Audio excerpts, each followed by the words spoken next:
베드로전서 2장 13절부터 합니다. 신약 379페이지입니다. 인간에 세운 모든 제도를 주를 위하여 순복하되 혹은 위에 있는 왕이나 혹은 악행하는 자를 징벌하고 선행하는 자를 포정하기 위하여 그의 보낸 백성을 택하라. 인간에 세운 모든 제도를, 우리가 신앙생활을 하면서 목회를 하면서 가장 많이 받는 질문 중에 하나가 정부가 잘못됐을 때 따라야 됩니까?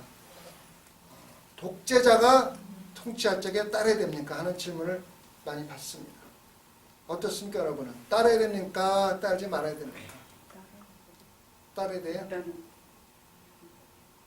네, 실질적으로 그 질문에는 핵심이 빠져 있어요. 따르고 안 따르는 거 중요한 게 아니라 거기 핵심은 뭐냐면은 제도를 주를 위하여. 그 단어가 빠지면은 질문 자체가 의미가 없습니다. 성경에서는 글자 하나하나 헛된 것이 없거든요. 그래서 질문을 갖다가 따라야 되니까 안 따라야 되냐면 목사가 대답하기 참 곤란해요. 그렇지만 주를 위하여 따라야 됩니까 하면은 물론 따라야죠. 답은 나와 있잖아요. 그죠? 그래서 우리는 죽으나 사나 누구를 위하여? 주를 위하여. 고통을 받으나 기쁘나 누구를 위하여? 주를 위하여. 주를 위해서 하면은 나쁠 게 없어요. 자, 그 가장 좋은 예가 누굽니까? 그 죄를 갖다 우리한테 보여준 사람이 누굽니까? 나쁜 죄들하고 따라야 된다고 우리에게 보여준 사람이 있죠? 누굽니까? 네? 사도 바울. 또 예수님을 합당하게 죄가 있다고 죽인 겁니까? 억울하게 죽은 겁니까? 억울하게 죽었죠. 예수님이 따랐어요? 안 따랐어요? 따랐어요. 그죠? 요한복음 19장에 보면은 10절 10절 보면은 누가 재판장을 합니까? 빌라도가 뭐라 그럽니까? 너 내 말 잘 들어. 내 말 잘 들으면 내가 너를 놓아줄 권세도 있고 죽일 권세도 있다 그러죠. 그러니까 예수님 뭐라 그럽니까? 웃기지 마라. 네 권세가 어디서 나오는 줄 아냐? 하늘에서 내려오는 거야. 네가 아무리 나를 죽이고 싶어도 하나님 못하게 하면 못하는 거고 하나님이 허락해야 하는 거야. 착각하지 말라고 얘기를 합니다. 무슨 얘기인지 아시겠죠? 그래서 예수님이 악한 제도라도 하나님을 위해서라면은 왜 그 제도를 따랐습니까? 우리를 구원해 주기, 하나님의 뜻을 이루기 위해서 따른 거예요. 신앙생활하면서 하나님을 위해서라면은 우리 눈에 악하게 보이든 선하게 보이든 합당하게 보이든 어떻게 돼요? 따라야 되는 거예요. 그래서 우리가 질문할 적에 핵심이 빠지면은 그 질문이 뭐냐면 논쟁이 됩니다. 논쟁이 됩니다.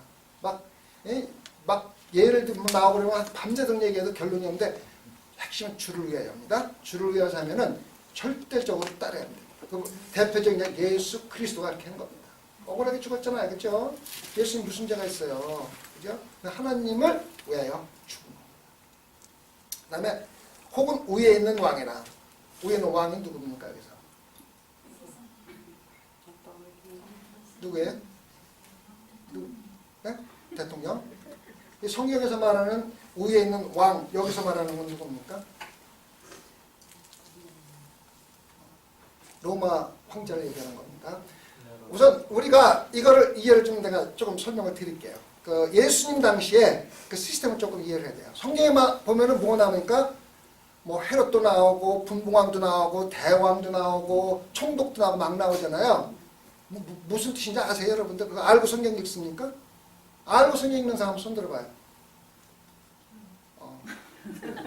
맞아요.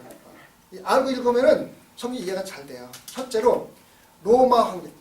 처음부터 얘기를 할게요. 구약에서 마지막 성경이 뭡니까? 말라기죠, 말라기.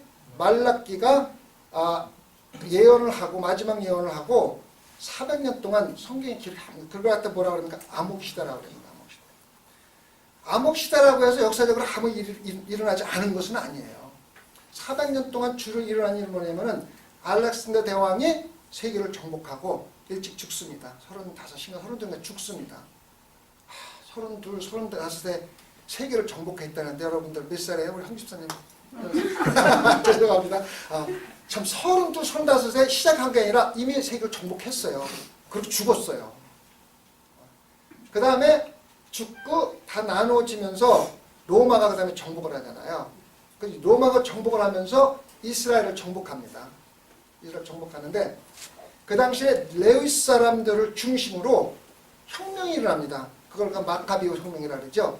마카비오 혁명이 일어나가지고 로마를 물리칩니다. 그래갖고 성립된 왕조가 무슨 왕조입니까? 하세모니아 왕조죠. 하세모니아 왕조가 돼가지고 드디어 이스라엘이 독립하는가 싶었는데 분쟁이 생겨 형제들끼리 싸우는 거예요. 서로 안 되려고. 그래가지고 불리한 형제가 로마한테 손을 벌립니다. 내가 좀 왕이 되고 싶은데 좀 도와달라고. 그래서 로마가 독립된 이스라엘에 다시 들어오는 거예요. 그래가지고 누구를 왕으로 삼냐면 헤롯을 왕으로 삼습니다. 헤롯은 누굽니까? 에돔 사람이에요. 에돔 사람. 이스라엘 사람이 아니에요. 그래서 에돔 사람을 헤롯을 갖다가 왕으로 세운 게 뭐냐면 대헤롯이에요. 대헤롯. 나오는 게 대헤롯이에요. 근데 대헤롯이 죽으면서 아들이 셋이 있습니다. 누구입니까? 하나는 헤롯 안디바, 또 하나는 헤롯 빌립. 그 다음에 와, 세 개 중에 둘 맞췄어요. 다버리 진짜 성경 지식 맞다. 죄송합니다. 아켈레오, 그 다음에 안티파스, 그 다음에 빌립이 있어요. 근데 아킬레오가 유다 지방과 예루살렘 지방을 다스립니다.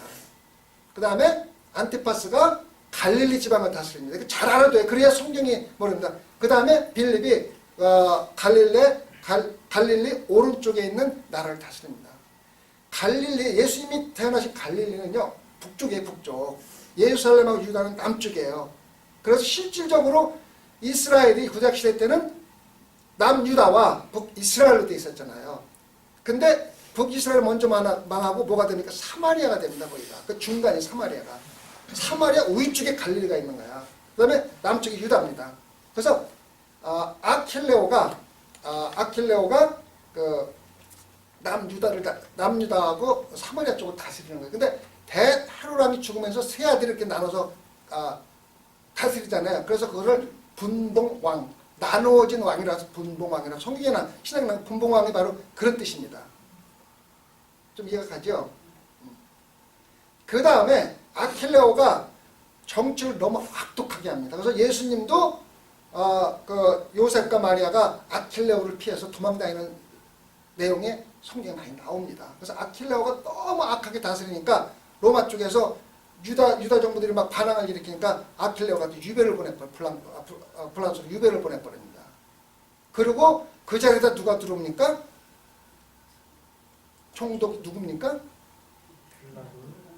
빌라도는 나중에 들어온 총독이고, 빌라도는 5번째 총독입니다. 그래서 총독과 분봉왕과 그걸 구분할 줄 알아야 돼요. 총독은 로마에서 직접 보낸 사람을 총독이라 그러는 거예요. 그러니까 빌라도는 로마 사람인데 로마에서 보낸 사람이 총독이에요. 분봉왕이나 대헤롯 왕들은 그 지방에서 왕으로 세운 사람. 왕으로 세우지만은 역시 로마의 허락을 받아야만 돼요. 아시겠어요? 그래서 예수님이 심판을 받을 때 누구누구가 관여를 합니까? 빌라도하고 안티파스가 관여해요. 안티파스는 갈릴리 사람이에요. 갈릴리 사람이 왜 거기 갈려야 되냐면 예수님이 갈릴리 사람이잖아요. 갈릴리 사람. 그래서 안티파스하고 빌라도가 같이 합세를 해갖고 예수님 갖다 처형하는 거예요. 그래서 다 이유가 있는 거예요. 성경의 신학에서 그 내용을 좀 알면서 하면은 참 좋아요. 제가 구약을 한번 좀 의학을 해서 한번 했었거든요. 5주에 거쳐서. 신약도 한번 제가 하고 싶은데 문제는 참석하는 너무 적어. 그 신약을요, 우리가 제대로 읽으려면은 우선 용어들을 다 알아야 돼. 사두개이든 누구며 바리새인은 누구며 대제사장은 역할이 뭐며 그런 거 다 알아야 되고, 그 다음에 사도행전의 전반부는 베드로에 가는 거고 후반부는 사도 바울에 가는 거예요. 근데 사도행전과 서신서가 다 연결이 됩니다. 그 연결된 걸 다 갖다 알고 이해하고서 우리가 성경을 읽으면은 성경이 너무너무 재밌고 이해가 잘 되는데 사도행이 누구냐? 사도행 계속 읽기만 해도 돼. 사도행이 누구야? 뭐 하는 사람이 어떻게 관계되어 있고 모르고 읽으면은 성경 이해가 안 돼요. 그래서 제가 한번 정리해서 한번 전반적으로 설명을 드리고 싶은데 참석 인원만 있으면요 제가 당장 하는데 해놓고 나서 열심히 제가 준비하려면 많은 시간이 걸리는데 해가지고 몇 명 안 모이면은 힘이 안 나요. 근데 구약은 그래도 15명이 등록을 해서 어쨌든지 간에 왕은 헤롯 왕이에요. 그래서 제가 왜 이어서 그러냐면 그 다음에 나오는 게 4절에 보면은 14절에 보면 방백에게 보낸 방백. 그래서 보낸 방백은 뭐냐면 바로 총독을 얘기하는 거예요. 총독 여기서. 그래서 왕은 로마 황제를 얘기하는 거고 그 다음에 보낸 방백들은 바로 총독이나 분봉왕들을 갖다 얘기하는 거예요. 근데 그 사람들을 왜 보냈느냐 하면은 혹은 악행한 자를 징벌하고 선행한 자를 포장하기 위하여 그의 보낸 방백이다. 아시겠죠? 그래서 로마 총독이 로마 대왕이 총독들을 보낸 사람인데 보낸 이유는 뭐냐면 이스라엘과 그 지역을 잘 다스리라고 보낸 거야. 실질적으로 다스리지 못할 때가 많아요. 그죠? 그죠? 그래서 왕은 로마 황제고 방백들은 총독이나 아니면은 분봉왕 왕들을 얘기하는 거예요. 지방 다스리는 사람들. 그 다음에 그 14절에 보면 그의 보낸 방백에 거기에 그는 누굽니까? 14절에 포장하기 위하여 그 포장이라는 뜻은 뭐냐면은 칭찬하고 보상하고 그렇게 하는 걸 말합니다. 그의 보낸 방백은 누가 보낸 겁니까? 로마 황제. 로마 황제가 실질적으로 보냈지만은 그 위에는 다스리는 사람은 누굽니까? 하나님이 다스리는 거예요. 그렇죠? 하나님이 결국 다스리는 거예요. 그렇죠? 그래서 실질적으로 우리가 이해해야 될 것은 인간적으로 만든 모든 제도라 할지라도 그 위에는 항상 하나님이 다스리고 있다는 걸 알고 하나님을 위해서 순복하라. 억지로 하지 말고 순복하라. 내 생각에 잘못된 것 같고 그릇된 것 같지만은 순종하는 것이 바로 우리 신앙인들의 태도라고 가르치고 있는 겁니다. 그 다음에 15절입니다. 이해가 좀 가시죠? 거기 전반적으로 어떻게 되는가? 네. 그 다음에 15절입니다. 곧 선행으로 어리석은 사람들의 무식한 말을 막으시는 것이라. 자, 어리석은 사람들 누굽니까? 다우리. 너밖에 대답할 사람이 없는 것 같아. 어리석은 사람들은 뭐고 무식한 말은 뭡니까? 자, 이스라엘 사람들 어리석은 사람들은 이스라엘 사람들, 또 믿지 않는 사람들, 또 의종자들, 하여튼 예수 그리스도를 믿지 않고 있는 모든 사람들이 다 어리석은 사람들입니다. 근데 무식한 말은 뭡니까? 무식한 말. 하나님의 진리를 모르는 말. 진리를 모르는 말. 그죠? 그래서 어리석은 사람들은 하나님을 믿지 않는 사람들이 아무리 우리한테 무식한 말, 진리가 아닌 말을 아무리 한다 할지라도 상대하지 말고 뭐 어떻게 하라 그래? 선행으로 막아라. 선행으로. 그래서 우리 전도는 입으로 하는 것이 아니라 뭘 하는 거래요? 선행. 행동을 삶으로 하는 거예요. 우리가 이거를 참 조심을 해야 돼요. 말만 뻔지르게 해갖고는 전도가 절대 안 돼요. 죽어도 안 돼요. 뭘 해야 돼요? 선행. 삶을 해야 돼요. 어떤 사람을 보고 그 사람의 변화된 모습을 보고 사람들이 믿어야지 되지, 우리가 말로 언쟁을 하려고 그러면요 밤새도록 언쟁을 해도 끝이 없고 제한이 없어요. 물론 우리가 진리의 말씀을 전해줄 필요는 있지만은 진리의 말씀에 따라서 따라와야 되는 게 있는데 바로 뭐냐면 선행입니다. 우리 살아가는 삶에 진리의 말씀대로 행하는 모습이 있어야 그게 전도가 되는 거지, 입으로만 말로만 전도가 절대 안 됩니다. 잘 알으셔야 돼요. 그래서 어리석은 사람, 믿지 않는 사람들, 의존자들이 아무리 진리의 말씀을 거부한다 할지라도 입으로 말로 막지 말고 선한 행동으로 막아서 그 사람들이 너의 선한 행동이 진리의 말씀을 증거하도록 하라는 게 바로 베드로가 가르쳐 말해주고 있는 것입니다. 자, 16절에 자유하나 그 자유로 악을 가리우는 데 쓰지 말고 오직 하나님의 종과 같이 하라. 자유하나, 이거 16절 이해가 가십니까? 자유하나 그 자유로 악을 가리우는 데 쓰지 말고 오직 하나님의 종과 같이 하라. 한번 생각하세요. 자유한다는 뜻은 뭡니까? 그래서 뭐가 누가 어떻게 자유한다는 뜻입니까? 네? 주 안에서 자유함. 맞죠? 그죠? 우리는 먼저 주 안에서 자유함이라는 첫 번째 무엇에서 자유함을 받습니까? 죄에서 자유함 받는 거예요. 그죠? 우리가 기독교인의 자유함은 첫 번째 죄에서 자유함을 받는 겁니다. 그 두 번째는 율법에서 자유함을 받는 겁니다. 어떻게? 예수 그리스도를 통해서. 예수 그리스도가 우리를 죄에서 사해 주셨고 예수 그리스도가 율법을 완성시키는 모든 본체이기 때문에 우리는 율법과 죄에서 자유함을 얻었습니다. 근데 그 자유로 악을 가리우는 데 쓰지 말고, 악을 가리우는 데 쓰지 말고. 무슨 뜻입니까? 악을 가리우는 데 쓰지 말고, 악을 분별하는 데 쓰지 말고, 악을 분별하는 데 쓰지 말고, 또 옳다 그르다. 옳다 그르다 범죄하지 말고. 분별하지 말고. 자, 여기서는 이런 뜻입니다. 자, 내가 그리스도에 대해 갖고 죄에서 자유함을 받았다. 그 사람들이요, 나 이제 죄를 져도 괜찮아. 자기 죄를 합리화하고 자기 죄를 덮는데 자유함을 악용하는 거예요. 내가 죄를 졌어. 하나님이 다 예수님이 용서해 줬는데 뭐 죄지 못해?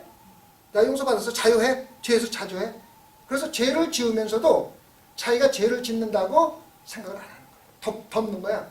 그러니까 일종의 변명을 하고 죄에 대해서 합리화시키는데 그리스도의 자유함을 악용하지 말라는 뜻이에요. 근데 의외로 그런 사람들이 많아요. 많아요. 그죠? 죄를 져놓고 예수님이 용서해 주셨기 때문에, 예수님이 다 했기 때문에, 율법을 마음대로 지키지 않으면서도 예수님이 완성했기 때문에 율법을 지킬 필요 없다고 도리어 그런 것을 악용하는데 쓰지 말라는 뜻으로 얘기를 하고 있는 것입니다. 그리고 오직 하나님의 종과 같이 하라. 하나님께 순종하라. 이 종이라는 말이 참 굉장히 중요한 말입니다. 근데 제가 설교 중에 제가 로마서를 거의 몇 달 했는데 이제 마지막 15장 정도, 16장은 전부 인사말이니까 어떻게 하고 14장은 이제 제도 같은 거 많이 나오는데 15장이 이제 마지막 장이라고 보면 되거든요. 16장은 있지만 실제 15장에서 정리를 많이 해요. 16장은 전부 누구한테 인사라 그런 게 많이 나오거든요. 거기에 보면 이제 제가 내일 순종에 대해서 얘기를 많이 하고 또 희생에 대해서 많이 얘기를 하는데 거기에서 나오는 예수님의 종과 같이 하는 건 예수님께 순종하는 마음으로 하라는 뜻이에요. 이 말이 어디에 연결되냐면 13절에 연결이 되는 거예요.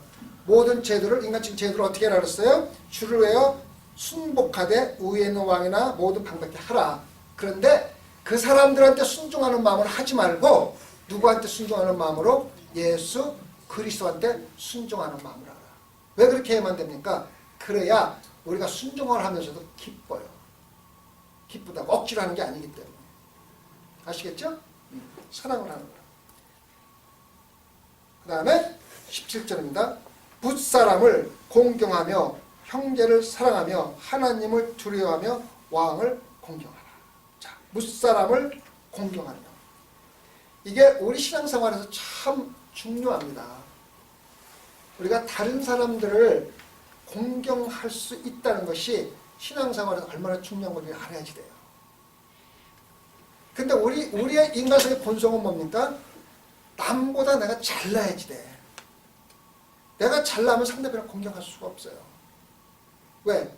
공경이라는 뭐냐면은 상대방을 높여주는 거잖아요. 근데 내가 잘나는 상대방 높여줄 수가 없잖아요. 우리 신앙인들의 가장 약점이 이겁니다.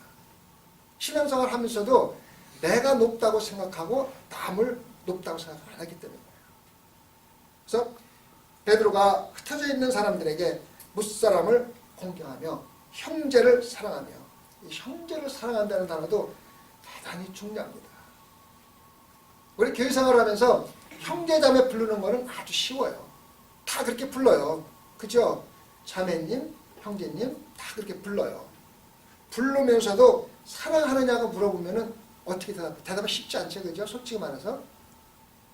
그러면은 형제를 사랑한다는 뜻이 뭡니까? 구체적으로 형제를 사랑한다는 뜻이 뭡니까? 구체적으로 한번 구체적으로 알아야만 우리가 실천하잖아요. 그죠? 응? 허물을 덮어주는 거죠. 그죠? 상대편의 허물을 덮어주고, 또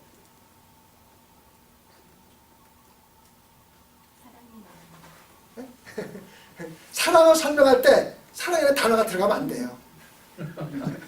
무슨 얘기인지 아세요? 예수님 같다. 근데 우리가 형제를 사랑하지 않으면은요, 교회가 아무리 커도 교회가 아니에요. 왜? 교회는 예수님이 이르시되 다른 사람들을 내가 너를 사랑하면 너는 다른 사람들을 사랑하라. 그렇지. 예수님이 나를 사랑할 것 같이 우리 형제자매를 사랑해야 돼요. 고마워요. 예수님을 사랑하지 우리 형제자매를 사랑해야 돼요. 그러면은 예수님을 얼마만큼 사랑했습니까? 맞아. 죽기까지 사랑했잖아요. 자, 여러분들 중에 내 형제자매를 위해서 죽기까지 사랑할 사람 손 한번 들어봐요. 왜 딴 쳐다봐요? 여기 쳐다보고 손 들어보세요. 그게 예수님이 원하는 거예요. 예수님이 원하는 거예요. 할 수 없다고 생각하면은 못해요. 근데 예수님이 힘주시면 할 수 있다고 생각을 하고, 그런 마음 가지고 형제자매를 사랑하려고 하지 않으면은 다른 것 전부 가식적으로 볼 수밖에 없어요. 예수님이 우리를 사랑한 것 같이 형제자매를 사랑해야 되는데 얼마큼 사랑하면 죽기까지 사랑했어요. 그래서 우리가 실질적으로 죽을 수 없다고 생각하지만은 그거는 잘못된 생각이에요. 형제자매를 위해서 죽은 사람이 엄청나게 많아요. 내가 몇 주 전에도 얘기했잖아요. 미국에서 오지로 전대를 가갖고 가자마자 죽은 사람들 얼마나 많은지 알아요. 그 사람들은 정말로 형제자매를 죽기까지 목숨까지 바치고 사랑한 거예요.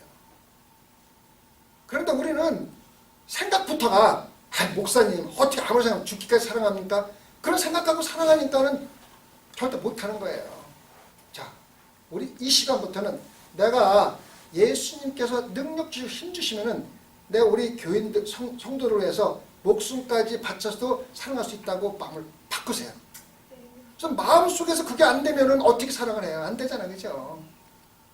근데 나는 할 수 없지만은 언제 할 수 있다? 하나님께서 능력 주시면 할 수 있다. 내가 한번 볼 거예요. 내가 정말 성도들을 형제자매를 해서 목숨까지 바칠 만큼 정도의 사랑의 모습이 나오는가, 아니면은 형식적이고 그냥 형제자매라고 부르는 거 한번 제가 내일 한번 자세히 볼 거예요. 한번 그렇게 해보세요. 하나님한테 능력 받아가지고 그 다음에 하나님을 두려워하라. 하나님을 두려워하는 것이 지혜의 근본입니다. 하나님을 두려워하지 않으면요 절대적으로 우리가 하나님을 믿을 수가 없어요. 하나님을 두려워하지 않는 마음으로는 하나님을 믿을 수가 없어요. 첫째가 하나님을 두려워해야 돼요. 참 중요한 거예요. 지난번에도 말씀드렸지만 우리가 나쁜 일을 하지 않고 나쁜 일을 하고 걸리지 않으면은, 발각되지 않으면은 후회를 안 해. 그 말은 뭐냐면 하나님을 두려워하지 않는 거예요. 근데 나쁜 일하고 발각돼 가지고 생각했다가 손해가 많으면은 후회를 해. 괜히 했네. 그거는 하나님을 두려워하는 마음이 아니라 손해가 본 거에 대한 아쉬움에서 하는 소리예요. 후회가. 그래서 회개와 후회는 절대로 틀린 거예요. 아시겠죠? 후회는 자기가 안 낼 일을 해가지고 나쁜 일을 해가지고 손해본 거에 대한 아쉬움이지 실질적 하나님을 두려워 하나님에 대한 죄의 사함은 아니에요. 그래서 회개는 절대적으로 우리 마음 깊은 곳에서부터 나와서 하나님을 두려워하는 마음을 하는 게 회개입니다. 아시겠죠? 차이점 아시겠죠?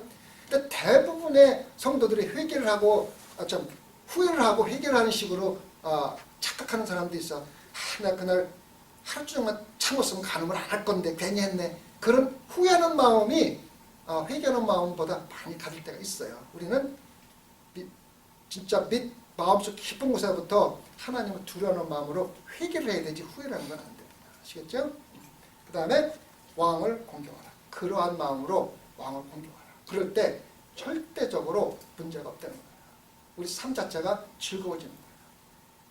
아시겠죠? 자, 우리는 세상 살아가면서 즐겁고 기쁘게 살아가야 돼요. 기쁘고 즐겁게 살아가는데 무슨 일을 하든지 하나님께 순종하는 마음으로 하면은 기쁘지 않을 수가 없어요. 왜? 내가 사랑하는 사람을 위해서 하기 때문에. 그죠? 그렇잖아요. 그죠? 뭐 심지어는 아주 흔한 그 연속곡이나 무슨 소설 같은 데서도 사랑하는 사람을 위해서 생명까지 바치잖아요. 그죠? 많이 하는데 예수 그리스도가 나를 죽은 예수 그리스도 사랑하는 마음으로 우리가 할 적에 기쁘지 않을 수가 없잖아요. 그죠? 그래서 죽든지 살든지 우리는 주를 위하여 무엇을 하는지 예수 그리스도를 위할 적에 하는 이유는 우리 마음속에 기쁨이 있게 할 때문입니다. 하나님 아버지, 우리는 세상에 살아가면서 예수 그리스도를 사랑하는 마음으로 예수 그리스도를 위해서 할 때 우리 마음에서 기쁘지 않을 수가 없습니다. 그 이유는 우리가 예수님을 사랑하기 때문입니다. 얼마만큼 사랑하느냐 하면은 예수님께서 우리를 위해서 우리를 사랑해서 목숨을 바친 것 같이 우리가 예수님을 사랑합니다. 또한 그러한 마음으로 우리 성도들을 우리 형제 자매들을 사랑할 수 있도록 저희 마음속에 능력도 허락해 주시옵소서. 감사하며 우리 예수 그리스도 받들어 기도드렸사옵나이다. 아멘.